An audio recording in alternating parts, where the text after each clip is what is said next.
Thank you for spending a little bit of your lunchtime with me today. My name's Schudiske, and will be a little bit of a PR boot camp. I want to start with a little story, and the story goes, I'm skeptical of PR. That's the entire little story. And I can tell you why I'm skeptical of PR is because I've approached PR from all different perspectives. So I've been a reporter, I've been in-house at a large global tech company, and I've been a consultant working for many PR clients simultaneously. So there's PR that is an excellent investment in your future as a professional and your company's future, and I've seen that done exceptionally well. There's PR that's not done well and hampers your ability to be successful. And I think worst of all is PR not done at all, which leaves your dreams and aspirations potentially unfulfilled. So a little bit about me in way of background. This is not a horrible logo design contest. These are some of the places where I've worked. I started my career in television and radio news. Each of these stations you see on, it'll be your left, is a place where I read dozens or hundreds of press releases every week, where I told stories to people who needed to know, wanted to understand the world around them, and much of that news comes out of local companies. Some of these stations, you can see the top two are Seattle stations. Others are in Pennsylvania and Wisconsin. As a young radio reporter, I was in Janesville, Wisconsin, and interviewed a first-term congressman named Paul Ryan, one of his first interviews. Interviewed a first lady along the way, and have been embedded with search and rescue during hurricane rescues. And then moved in-house, moved out of television news, moved in-house to a global tech company that's here in Seattle, and ran campaigns that reached around the world, especially the collaboration between the PR space and the social media space, and that's where I really flourished and where I think we'll talk a little bit today about how to combine those two to be able to amplify your message. And then working as a consultant, taking a lot of at-bats at C-level communications, speech writing, placements of content. And let's talk a little bit about the roller coaster ride ahead for us. So here's what we're going to talk about today. Why PR, what it can do for you. I think most people in this room might be able to relate. I've got $4 in my pocket. How can I do PR? That'll lead us to DIY, your approach to PR. When to press go on PR efforts.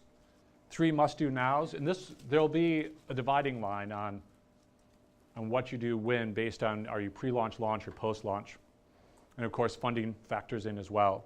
But I'll offer you 3 must-do nows for consideration, if you haven't already, to kind of lay the foundation for your PR efforts ahead.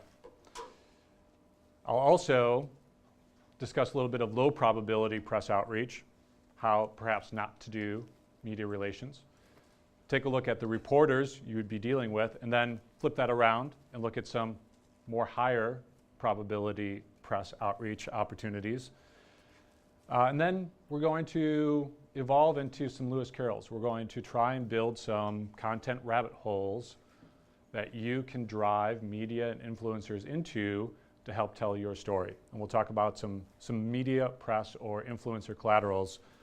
And then, as we all dream and hope, I now have more than $4. How do I do media outreach? So why PR? So on this slide, you might notice 3 recent PR disasters have played out in the media before us. I would submit to you that these are not solely PR disasters. These are governance disasters long in the making that have been realized in the public realm. And public relations has then been required to mitigate, ideally. And Sean Spicer should at this point also be wearing Adidas shoes. They recently sent out a email congratulating people for surviving the Boston Marathon. Not the best PR, and maybe he'd have a blood test by Theranos as well. they've recently run into some significant issues. So let's talk a little bit about beyond the press release. What can you do for PR? So as we saw earlier with the slide of Sean Spicer holding a Pepsi on a United Airlines flight, PR is also an insurance policy. It allows a lens to look through in which you can see the message that you're sending the world and allow you to vet that message in a way that will diminish the ability for that message to produce self-harm. And more truly, tell your larger story, which is what we want. We want to reduce the drag coefficient on your message, allow that message to be as widely populated as possible. So not only does it safeguard your reputation, it can also increase your company valuation. The best companies are companies we heard, know, and understand, and can research. So this is the Lewis Carroll effect. You want to build these rabbit holes. You want people to be able to deep dive, so think narrow and deep as opposed to wide and shallow for your content. You know, how can I be an expert in my field as opposed to how can I be an expert about everything in everyone else's field? Try to narrow your focus. And this is an important point because ideally this isn't your only company. So you spin off, you acquire, you merge, you sell. How can we position you as executives so that your next company, funding becomes easier, talent acquisition becomes easier, so there's a profile building effect to public relations as well. And we're in such a competitive labor market. So PR can have the effect of allowing you to attract and retain higher level talent. Very positive effect of PR and increase your market share and potential for acquisition. So these are all parts that drive the PR machine. So what tools are in that tool chest? So PR, you're going to be looking at influencer relationships, you're negotiating media exclusives, stakeholder engagement, content placement. You know, these are some of the items that you can expect from public relations and communications. Executive team placement. I know Jordan, who's in the audience today, just went and gave a speech out in the Midwest. You know, securing that speaking engagement, writing the speech, making sure that you're also meeting with stakeholders along the way. And then here's a switch that I hope we can toggle together today. You'll often hear in the PR world about storytellers. My goal today is that we become story finders. And one example of this is I worked at a larger, I say larger because I think we're in companies that are in the 1 to 5 space as far as headcount. So this company was 45, so it seems much larger. But we had a social media team. I had a social media team that was combined with customer relations. And a customer relations person came to me and said, we just had a customer email us and ask what a game piece weighs and what it's made of. Which she could have easily just pinged back and said, it's made of aluminum, it weighs 0.25 ounces. Instead, we discussed it, she emailed back, asked a few questions, and you'll notice there's a picture on here. There's an astronaut holding a piece of material that is that game piece. So the question was asked by an associate of a US astronaut who was interested in taking our game piece to the International Space Station. We thought that's a pretty good idea. So out of that one email and this story finder mentality, we built a global campaign and ended up hosting nearly 1,000 events around the world to watch and celebrate the launch of a Soyuz rocket carrying this US astronaut, who I have an autograph of on my desk, which I really like. But it was a cohesive moment and something that could have fallen through the cracks. So I would ask you to think about these stories. Where are they not just with me, my vendors, my potential employees, my research, my IP? You know, where are these stories that aren't being told currently? Or that, and here's a good litmus test. And we'd use this when we were reporters. When you come back to the news station, what's the first thing you tell your friend in the cube next to you? If you're going home and you're talking to your partner, you're talking to your friend, and you say, this really cool thing happened, maybe that's the news story. Maybe that's how you reach out to press, because it's cool enough to share with someone else. So that often changes the lead of our story when we're reporters. So you're going to ideally work at mining this PR gold from inside your apparatus already. So here's our switch over to boot camp. So how to DIY PR. And this will depend on where you are in your pre-launch, launch, or post-launch. And I gave you an extra $1 on the screen too. So I said $4, I could only find a graphic with $5. So 20% raise already. I think we're doing pretty well. So your approach pre-launch, and this is, was anyone here last year? That's great because this slide will seem so brand new to everyone else. So this is the one slide that's new from, or repeating from last year. So my approach would be to think of PR and communications as synesthesia. So for those unfamiliar, that's the thought that your different taste, sight, hearing, all your senses are not independent verticals, but rather collaborate. So this is where we get terms like bitter cold or loud colors with this combination of senses. So in that story finder mentality, you're looking at your whole organization and your business plan as not just siloed into lead gen, not just siloed into HR, but rather a whole organism built to produce a story that is your story. So when to press go on PR. So we'll get to what you can do even before you press go. But here's what you would need prior to saying, let's just launch a large PR campaign, DIY or otherwise. Is your brand locked up? Do you have a well-defined brand? Is it something that you have stress tested? We definitely want the ability to evolve brands throughout time. We also want the ability to feel secure in having a message that we know won't rebound back to us. Where are you in your launch strategy? And then some logistical questions. Do you have time? You know, this is the resource we're dealing with almost more than money. Do you have time and bandwidth to make a launch, to commit to the planning? And this is one that's often overlooked. Is there someone willing to talk to the media, willing to be quoted? And I think inherent in that is availability. When I have a reporter call and want to talk to a CEO, they want to talk to that CEO in the next hour. So is that inborn availability there? Some people prize that, other people perhaps don't. So here would be my suggestion for 3 must-do nows. And being in an academic setting, we also have a little extra credit at the end. So 1, set alerts. You know, start your monitoring now. Not just on you, but your competition and influencers in your space. And I think in this crowd especially, when you think of influencers, think of investors. Who are your investors following? Who do they listen to? Who do they respect? Because this will be a feedback loop that informs who you target as journalists.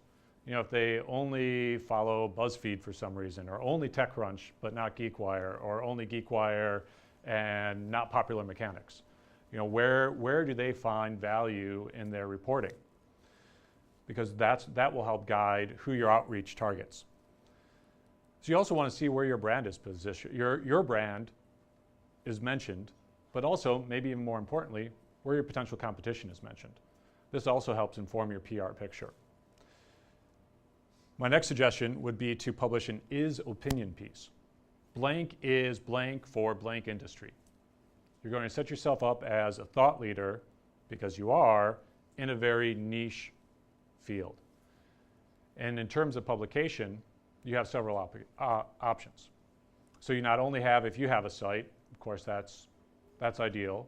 There's a site called Medium, which I hope you've heard of or read, medium.com, where you can self-publish, and is very popular and very shareable.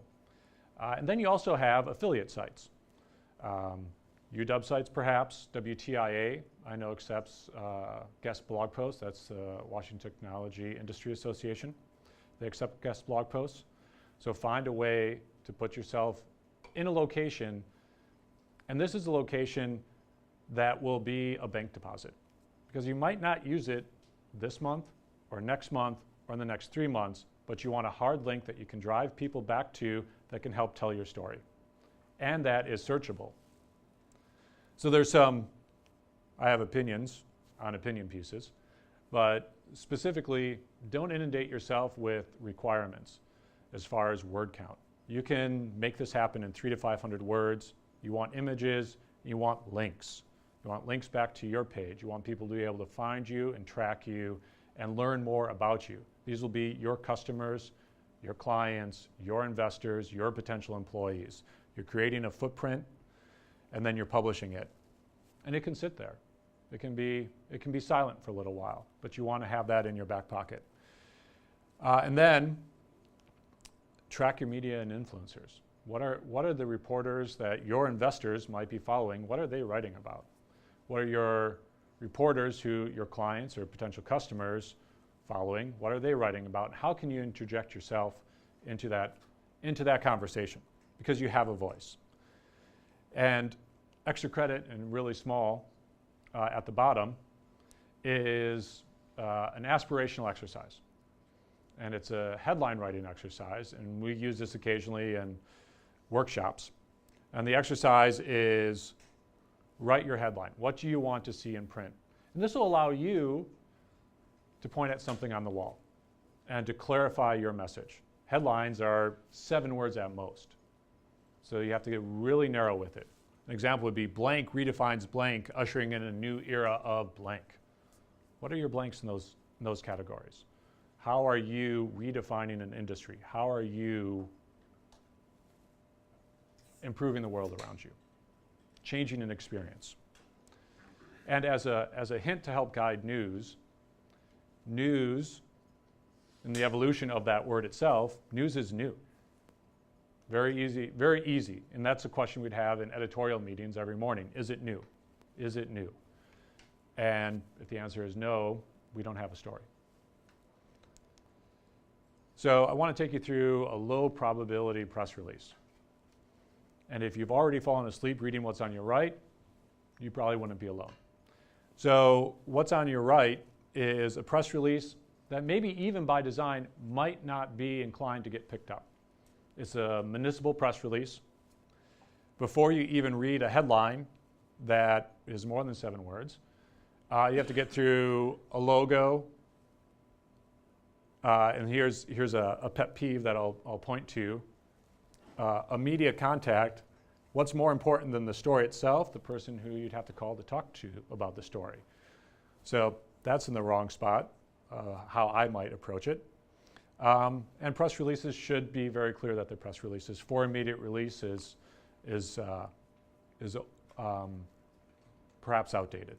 So too long, full of weeds, buried headline, a boring headline, not personalized, no image, and important to note that reporters never open attachments. So avoid sending attachments to reporters, but send links. You can send links. And again, just too long. So why does this fail? We're going to take a brief moment and explore the psychology of a reporter. So know your reporter. So reporters, especially in today's environment, whether they're tech reporters, whether they're traditional media reporters, or whether they're influencers in your space. Maybe they have a blog that you're interested in publishing on. They're typically juggling between 3 and 15 stories at any given time. They need to know very quickly what you would like to tell them. So I would read dozens of press releases a day on certain days, and I'd read about 7 words. And I'd look through and see if it's news that day. If they didn't mention my name, if they didn't mention a story I'd worked on, how this story that they're talking about might fit with that, I'd move on in the world. And reporters are judged by exclusives. If you're sending out a press release to 100 people, the value of that press release is diminished 100 times. So there are definitely ways in which you can send information to a single reporter and have that information reach thousands of media outlets. So the Associated Press, Reuters, these are syndicated services that reach the globe. So rethink how you might be doing press outreach. So this would be an example of how I would typically approach media outreach.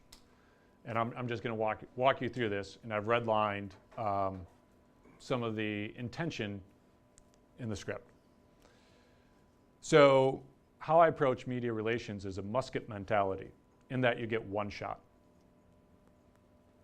And you don't want to waste anyone's time, let alone your time, in pitching a story that might not be the right story at the right time. So plan your approach. So, hi, reporter name, I'm the, introduce yourself briefly, and unfortunately they've done polling, and credibility for spokespeople is exceptionally low compared to CEOs and inventors. So if you're you have a greater ability to attract media attention, as opposed to I'm a spokesperson for, that might be put in a different pile. Caught your story on, so you're writing like a human being, you're engaged in their reporting. I'm researching the frontier of blank, and would love to exclusively, and that's just music for a journalist, share with you some sort of engaging collateral, whether it's video. I've added a screenshot here, the newest, latest, first, so kind of meeting that criteria for new, of its kind, and then deliver. There has to be a there. And here's the link to my latest, and I'll show you an example of some media collateral in this next slide. I'm available, so you're showing an interest. And then let them know that this is a perishable moment, that you will not sustain this exclusive opportunity for an indefinite period of time. So let them know that if they'd like to be in contact, that's fantastic. Otherwise, you'll keep them informed with the latest in their lab. And as a reporter, I've often been approached for one story and wanted something else from them for a different story. When I was working at geocaching, which is the tech startup I worked at, I pitched Reuters on a story, and they weren't particularly interested, but I also then gave them, as you see here, 3 other bullet points. We're also launching on the new, this will date the story a little bit, launching on the new Microsoft phone, so we're a launch partner for Microsoft. And 2 other, we have an interesting space if you ever profile spaces, and 1 or 2 other points. And he picked me up on the Microsoft story. So not what I intended, but he knew that I was willing to work with him on additional stories.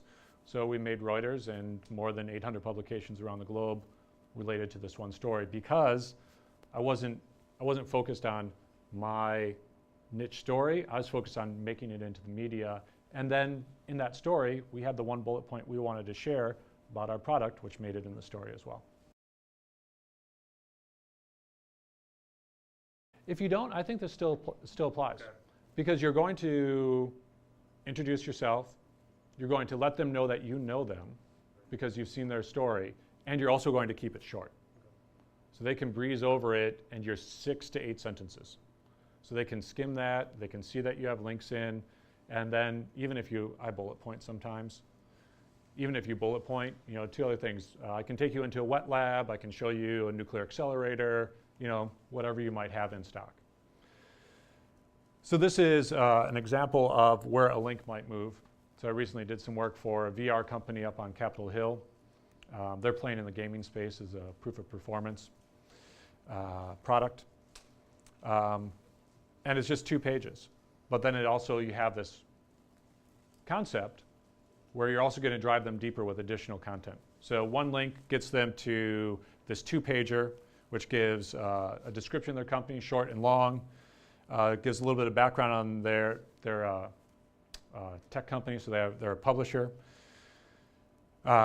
Release dates, their website where you can find them on social, some features about their product, and then backgrounds. And you can see the backgrounds on the 2 key players, very short. But then you see the media collaterals, we have images, and we also have video. So that can be produced as well. So now, imagine you have more than $4. How do you proceed with PR? So I'm hoping through this perspective, it helps demystify public relations and communications a little bit. It helps allow you to see the wider picture. This is, as we saw at the first slide, can go terribly wrong. But not potentially for lack of PR, lack of governance, that the public has become aware of something that perhaps you didn't mean the public to become aware of. So this is also linear in some way, as in, here's your buffet. That actually doesn't look very appetizing. Probably should have chosen a better buffet option. But fried food buffet. So you have your buffet options, DIY, which I think is how most people begin the operation. You know, how can I engage one reporter? How can I establish rapport? And that's a great place to start because it begins that learning curve around PR. I've then seen and have advised individuals to employ an entry-level part-time individual to start building that content. You know, how can we have blog posts? How can we stand up a Facebook page, a Twitter profile, a homepage? Hourly contractor, harder and harder to find now, but important. And I think in the Seattle market, they're in abundance. There are project-based fees.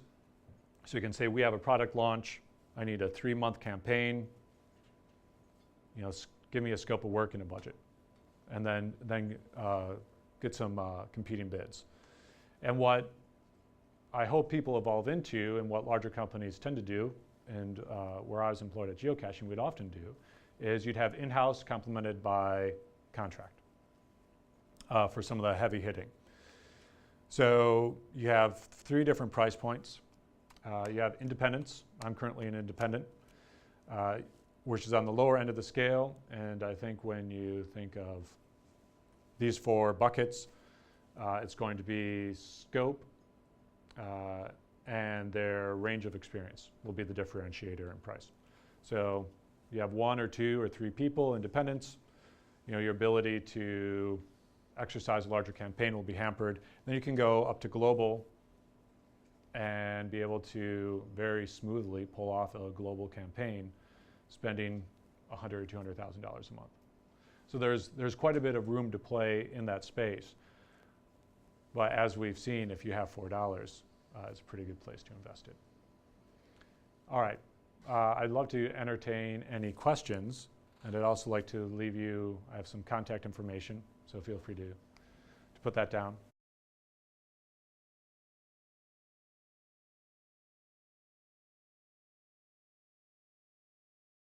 Yeah, I can give you an example. So I knew for the product that I worked on, the demographic I wanted to reach were military. So Stars and Stripes was my goal publication. I had a very difficult time getting into Stars and Stripes. I did have, through the Story Finder mentality, I did have a woman who was playing the game who discovered dog tags in the woods while geocaching. She found the soldier who lost the dog tags 10 years earlier, and he had dementia. And she was able to reunite. She was emailing me the entire time. I was telling her to take pictures. I built out a blog post around this story that I did not publish, had the entire story in a bow, and I started searching that demographic area. It was around Detroit. So I contacted a Detroit Free Press reporter who had recently written about treasure hunting a few months earlier. So it wasn't exceptionally new, so she could revisit that story. And I pitched her an exclusive because I knew that the Detroit Free Press reaches out to the AP, and the AP picks up their stories. And I also knew that if the AP picked it up, because I thought it was a pretty great story, I thought it was likely the AP would pick it up, that I could then ping the Stars and Stripes to pick up the story as well. And it ended up working. So we're able to give her a beautiful exclusive. She then put the story up, the AP picked it up, and hundreds of newspapers around the country also then picked up the story, and then I was able to ping Stars and Stripes, who were glad to take that story.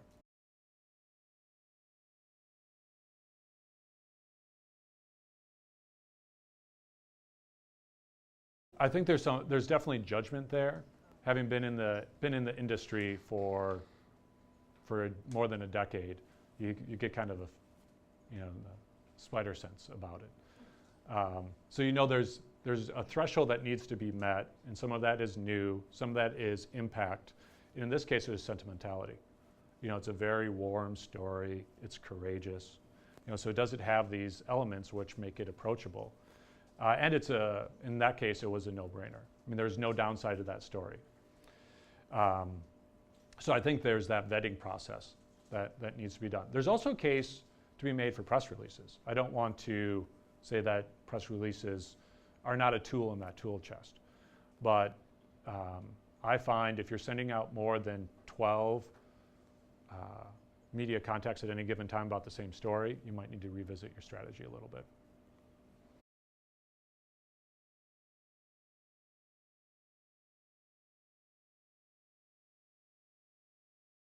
So media pitch, I think context will be different.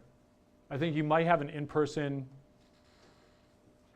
elevator pitch with a reporter. I think they're not dissimilar. I think your pitch for a media entity would be much more robust in that you'll be able to allow them to see deeper information. They're very similar, but they'll have to be a now, or a there. Like what makes it, with media, you always want this is happening now. Why is this important? So your elevator pitch may be we're developing, and your media pitch might be tomorrow we are launching. So I think that urgency needs to be there in any media pitch versus elevator pitch, you're going to start building some excitement. But because, and I've seen this go wrong too, because you don't want to waste a reporter's time, you don't necessarily want to build excitement with the reporter, like in 7 days, watch this website because this amazing thing is going to happen. That might not be the best approach. But tomorrow at this time, this amazing thing is going to happen. I want you to have it. Please contact me sometime today. And then in that case, as we talked about pitching reporters, move on to the next reporter. Like if they don't contact you in a couple days, move on to the next reporter. You'll want to tier your reporters, that spreadsheet that you've been creating, you'll want to have them stack ranked. Who is the most valuable reporter to you? Who is the next most valuable reporter to you? And then maybe even by different story types. So did that answer your question? Great.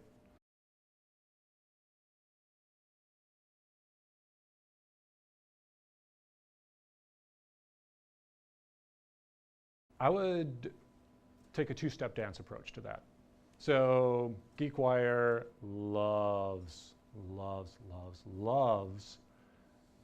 launches, loves funding a little bit more, loves launches.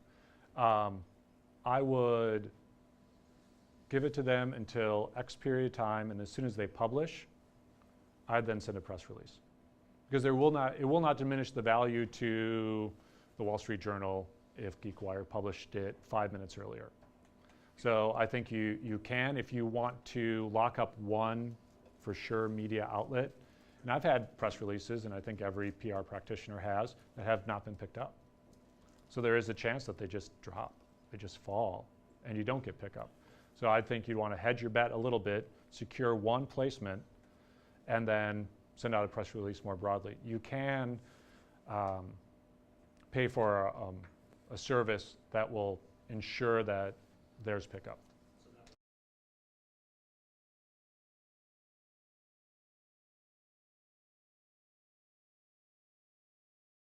All right, so the question here is when to offer an exclusive, when to send a press release, and when to pay to have your press release sent out on a wire service. So a little background on wire services. Wire services guarantee that your press release will get pickup. And they do this through relationships with media websites, and they're published and searchable. They're not often on the front page. So you'll find them on the back pages of KHQ in some city you haven't heard of. But you might find them in some very prestigious publications as well, Bloomberg. And then in a media play, you can take that badge from Bloomberg, put it on your website, and say, as seen in Bloomberg. So there's definitely a value to it. Price tag is $750 north per push of the button, per release. You can spend a lot more. You might be able to spend a little bit less depending how you segment.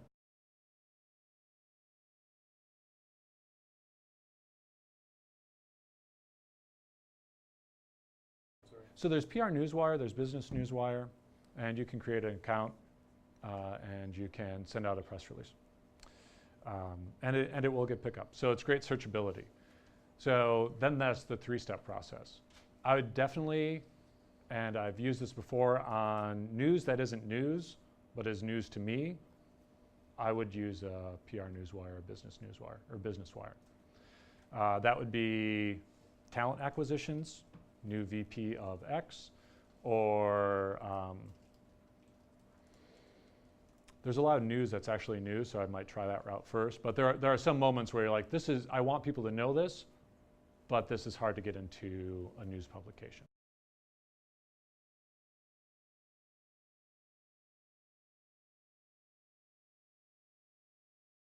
But GeekWire would love to pick that up. They love the funding rounds. So I would try one guaranteed, lock in one media outlet, and then send out a release after it publishes. And even, track it, keep refreshing or set up an alert, and as soon as it posts, hit go, and then send it out to, where your investors read, because we want to follow up on that.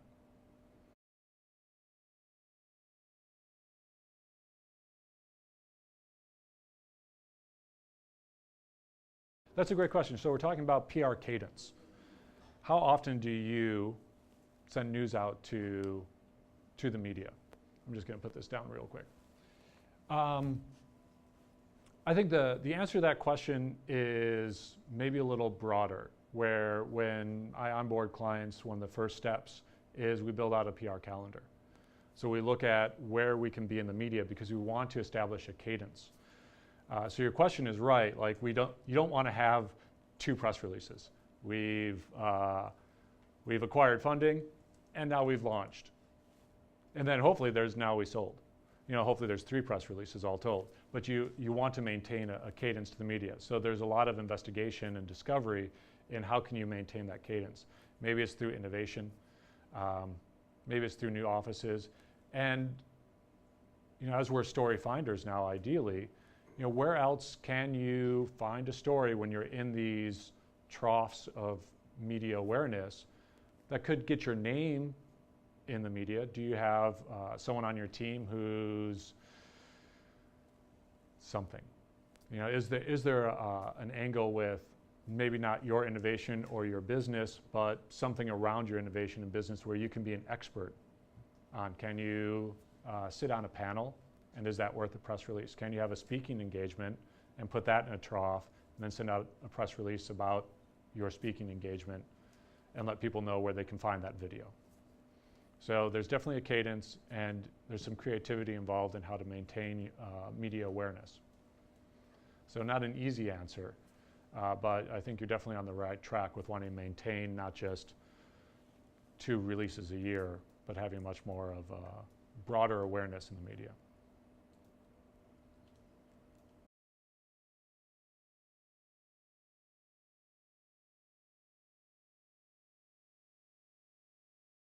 So the question is how to utilize LinkedIn to achieve your business goals, and where is there a threshold, and when to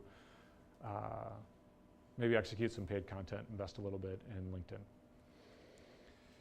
So I think what's most important is to kind of approach it with Mr. Covey's approach. Like, begin with the end in mind. What is your ultimate goal with LinkedIn? If it's business partnership, it's probably worth doing some paid around that, because you're able to so strategically target that you can find the people will be making the decisions, or ideally will be making the decision. Organic growth is difficult and it involves, back over the question here, having a calendar and a cadence to publication. So you're literally paying either way. One is with time and investment in content in your personal time. Other is, financial investment. So there's no down the middle. But what I find is useful sometimes is collateralizing both. Producing content and then paying to raise its awareness is also useful. So a little bit of both. Yeah. All right, good question, Dan. Thank you.